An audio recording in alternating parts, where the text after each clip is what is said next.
Hello, mutants. I'm Mutisha the Movie Goddess, and you're watching Mutant TV. Hello friends, welcome back to another episode of Mutantville.com's Collector's Corner. Today we're going to be unboxing some posters, a really fantastic haul from our good friend Artisan Pro, aka Midnight Scream Fest. As many of you might know from the previous unboxing videos, probably my #1 source for rare original horror one sheets. So, in addition to that, we went on a little bit of a VHS expedition yesterday, and I'm going to share some of the finds because I think they were pretty cool. And as always, I paid next to nothing for them. So, firstly, let's jump into the VHS, then we'll transition over to the awesome posters we got for today. Okay, so yesterday I just was checking out some cool videos on a couple of other YouTube shows that cover the same topic, basically VHS collecting, and I happened upon this VH hit list with an S, and checked out a bunch of their videos and got kind of excited again about VHS collecting via the various places, eBay, a couple of different direct suppliers, and then flea markets. Nowadays, flea markets, you never know. I mean, you can definitely roll in there and find some that have just pure crap that you wouldn't want to have in your collection. And then you might find a booth that has tons of rare stuff. I checked out a place, I think it's called Old Time Market in Albemarle. This place is designed like, literally, the building is designed like a rat maze. It's several different retail outlets inside of a large building that were at one time separate, and they've all been kind of like doors cut here and there, and it's really a honeycomb experience. And they have all kinds of vendors there. I mean, literally everything you can imagine. Swords, furniture, signs, clothing, makeup, comic books, ceramics. I mean, it's crazy the variety of stuff. I actually found a room yesterday full of 8-track tapes. Get out! They have all these tiny little rooms, and I was really blown away by that, because I literally have never in this area came across a huge haul of 8-tracks, because that's actually way more old school than Brento. So, not that I've never ridden a car with an 8-track, but I'm just saying that wasn't my day. So I ran into that room. It had like albums, VHS, books, and a huge amount of 8-track tapes. And I was like, shut the front door! Couldn't believe it. It was awesome. But anyway, what I did find there was probably 4 or 5 different booths with VHS, most of which were total crap. But I stumbled upon one like book cabinet full of VHS, and I knew actually. A couple titles caught my eye, and I got into it, and I started to notice that the subject matter of all the VHS was horror and sci-fi, which, as you know, who's a big horror and sci-fi? This guy.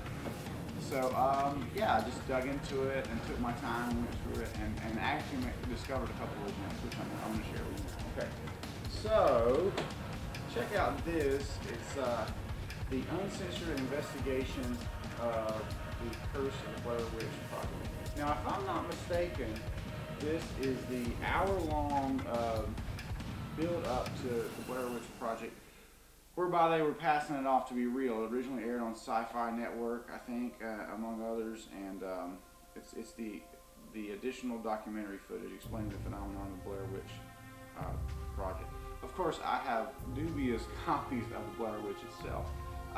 But this right here, this is what makes it special. This is what makes the Blair Witch special, the fact that people bought into this and believed it. And, the Blair Witch, it's one of those films that initially, it was a little bit off-putting to me because, that whole cinema verite, that was my introduction to it. And, but like, I look back on it now as truly like a kind of genius, and of course it spawned this whole revolution where everybody's trying to do cinema verite and the whole found footage, which, if you know your MVP, even we incorporated that concept into our latest feature called Ghost. You can check out that trailer here or down below. But yeah, we actually incorporate the found footage concept. Although they just go with one, it wouldn't be MVP if we just duplicated what somebody else did. We have 4 or 5 various types of media inside the same film. So you'll see kind of POV through a newsman's camera, through just a found footage type setup, and various forms of hallucinatory vision and flashbacks. So yeah, check that out. You can learn all about Ghost on Mutantville.com. We also have a fan page for Ghost. But I digress. Moving right along, we're not talking about Ghost right now. We're talking about Blair Witch. Actually, we're talking about my VHS times. So anyway, I'm really stoked because I've never seen this since the very first airing of it. And I also have never rewatched Blair Witch, which is crazy. Like I'm really about ready to sit down and watch this, Blair Witch, and Blair Witch 2, Book of Shadows, which is not so much related to the original, story, stylistically speaking. It's just a typical horror movie. But I actually thought it wasn't bad at all. I enjoyed it when I did rent it years ago, and I never owned it. But now I have Book of Shadows, Blair Witch 2, and I paid $1 for that. So I'm just going to shift the pile over here as we go through them. I'm going to save the best for last. Here's something cool looking called The Mangler 2. Never saw The Mangler 1, but the art looks intriguing. And yeah, it's a terrifying new chapter in The Mangler Legacy. Didn't know there was a Mangler Legacy, but apparently there was. Man on Fire. Now, I don't know if this is the original film that Denzel Washington did the remake of. But I do know it's got Scott Glenn looking like a badass, agent type, whatever. And Scott Glenn's awesome. I've never seen him in a movie I didn't like, so pick that up. I already had a copy of this, but hey, it was a buck, and I just had a sentimental love for the goofiness that is the Scanners franchise, so I got that. Something called The Last Man on the Planet. It's like a cheap sci-fi drama. Says in the future men are the endangered species, and that made me think it might be some sort of cybernetic thing. And there's pictures on the back that show a girl with a really cool looking cybernetic implant, or it looks like a cybernetic implant, and I'm all about that. So Biohazard. This just looks too cheesy to pass up. Biohazard, it feeds on human flesh. Don't want to get too caught up because we got a long way to go and a short time to get there. Teenage Caveman, and the makeup looked kick-ass on the back, so that's why I got that. Pretty cool, huh? Yeah. All these, by the way, didn't pay any more than $1. Giga Shadows. Wow, this is just so crazy looking. It's got a giant spider head on the fly head with eyes on the back of it, and it's got a friend of MVP, Malcolm McDowell. Actually, we just each paid him $20 to sign our poster. But yeah, it was a cool experience getting to meet the legend. Something called The Frightening, which I originally, when I saw it, I thought it was The Frighteners, but then the makeup was intriguing and looks like some sort of like fraternity cult film. The Day the World Ended. Sometimes quiet little boys have terrifying secrets. I don't even want to know. Has a cool looking creature on the back of it though. I don't know if that one will ever get watched, but hey. High Spirits, which is a comedy with Daryl Hannah, but it has an awesome looking ghost/zombie makeup on the back of it. So $1. This, I have no idea what it is. It's called Bog. A creature from the glacial age awakens to kill, and kill again. Now that sounds like some Cthulhu shit right there. So that sucked me in, and it has a really intriguing illustration on the front of it. So I thought, hey, $1 to find out what that's all about. That is my kind of bargain. Okay, now this is extremely, extremely rare and hard to find a VHS. Unfortunately, the box is cut to hell. It is a slipcase box that's had the top and the side cover part of the slip box cut off, but it still has the original art. Now I'll tell you my plan. I'm going to take this and slip it in the front of one of those like black hard shell cases that I'm sure I have around here, but it's called The Archer, Fugitive from the Empire, which was a TV pilot, an hour and 37-minute TV pilot for a series. It's cheesy as hell, but the concept, it's kind of a warriors and wizards sort of thing. This guy has this magical bow handed down to him, which he's learning to use, and it shoots little bolts of light. He's chased by this evil empire, and they have all kinds of cool henchmen, lizard men, streams of acid, that run across the land. And these are just a few of the things that I recall from it. But I saw it on TV, and I was instantly enamored because I was right at that age for that sort of thing. That whole Conan vibe was a big deal to me. So for years and years and years, I looked for a cheap copy of this, and eventually I had to resort to downloading it just to see it again. But I really, really wanted a copy of it, and now I have it. This sucker goes, you can see there it has the original label on it, and it was a blockbuster tape. So that blows my mind because I've searched for in Blockbuster and Blockbuster online, and Blockbuster a while back had this thing where if they didn't have a movie in the store, they could order it from their archive or whatever and have it shipped to your store or whatever. And they didn't have this film. I checked on it and they didn't have this film, so this must go way back. The douchebags though, when they cut the side off here, they tape, and it's actually taped over the label. So I'm hoping that I can get that out without damaging that label. But this is going a hard case in the collection. It's a rare taping. I've seen it go for as much as $100. Actually, I think I saw one listed for $150 on Amazon.com. That's crazy. This guy will never pay that for a VHS. VHS aren't worth that. And on that note, I could just delve into a huge rant for people that are charging, upwards of $50 to $100 on rare big box horror. Guys, it's not worth that. It's not worth that to your average collector, and that's what most of us are. We're not going to put thousands of dollars into this hobby.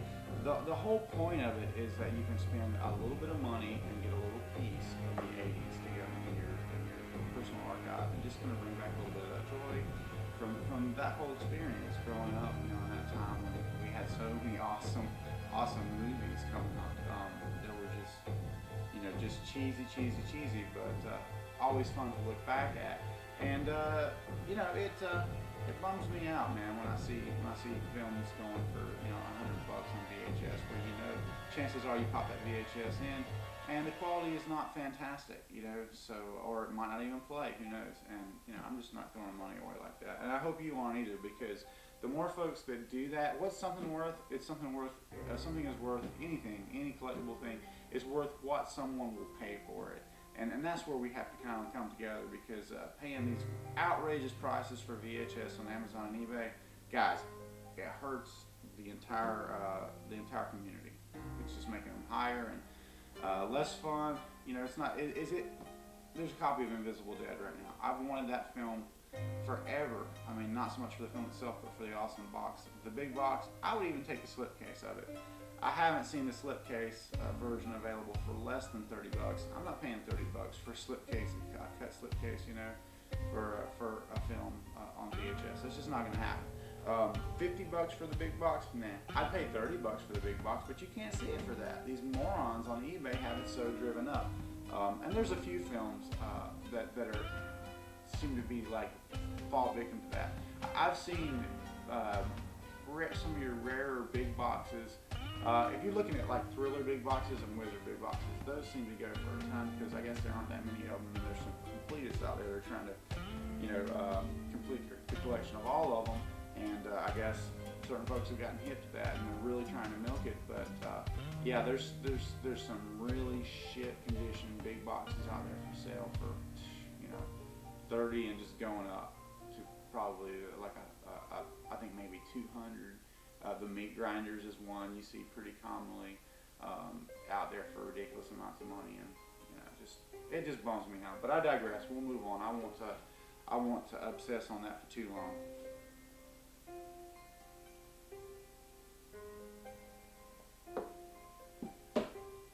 Okay, so let's move on to the awesomeness that is Artisan Pro. I got this recent shipment, and I paid a fair price for this. I have actually had some amazing steals from Artisan Pro in the past. I think just looking at the looking at the prices of these, I paid a fair price. Okay, I don't think that there was any steals involved in this. But the great thing about dealing with this particular vendor is that he always includes extras, so that makes the value of your overall purchase a better buy.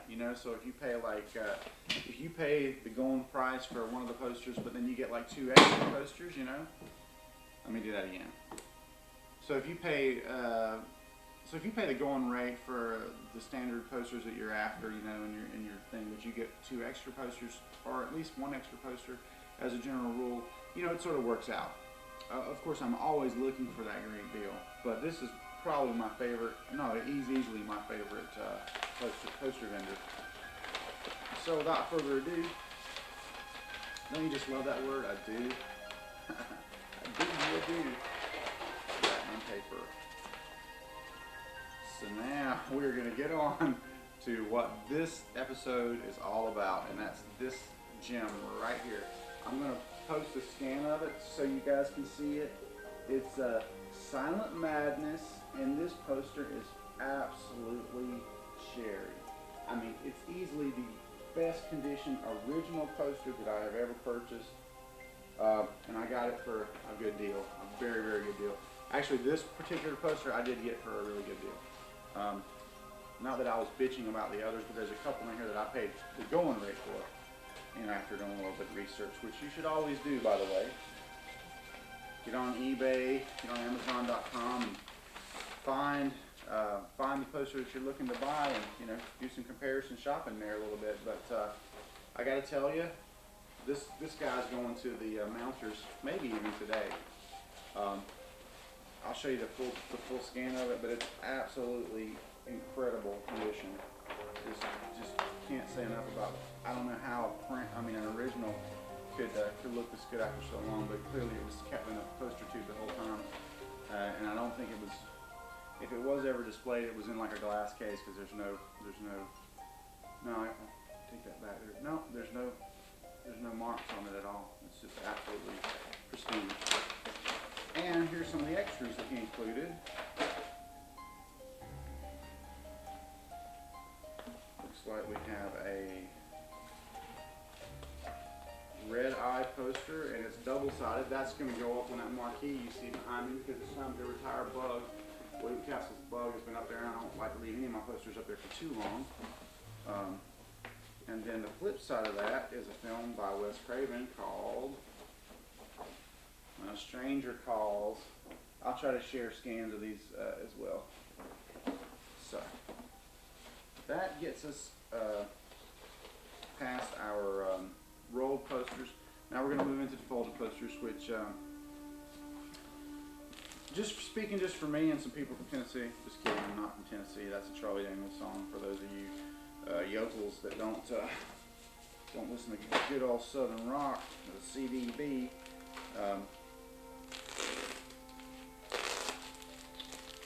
Just a little bit more here. You're about to see what is my favorite folded poster purchase, or my favorite original poster purchase to date, with the exception of Tremors, because that was the greatest value that I could ever get. I paid $5 for that one. It was beat to crap, but my mounter was able to really salvage it by gluing it down to a poster board and then mounting it, and it looked amazing. But just check out the awesomeness that is the Spookies. I've never seen this film, but I'm going to look into getting it, because this is one more fantastic poster concept. Man, that is just, I don't know how well you can see that right there. I'm going to try to find a good scan of this to put on here, but a little bit in the middle here with the monsters and the scantily clad vixen. Wow, just unbelievably great. So I'm totally going to be getting this one mounted. This probably will be my next mounting job. I'm hoping to take you guys along with me for one of my trips to the mounters.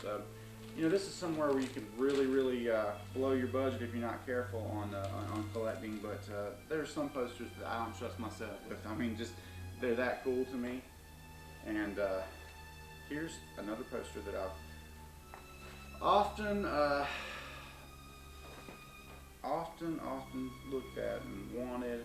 Had a chance to get it for a very reasonable price, and it is The Curse, starring Will Wheaton, on the film that's based on a Lovecraft story called Color of Space. Color Out of Space, rather. Amazing looking poster right there. You can actually rent Color Out of Space. There's a little bit of tearing separation there, but I'm hoping to have that fixed by having it affixed to the poster board. There is you can actually get The Curse 1 and 2 on Netflix. So I've recently done that. I actually have that on the way right now because I've never seen that film and I really wanted to. Come on, I'll just take a pause. Just come on. Okay, bye.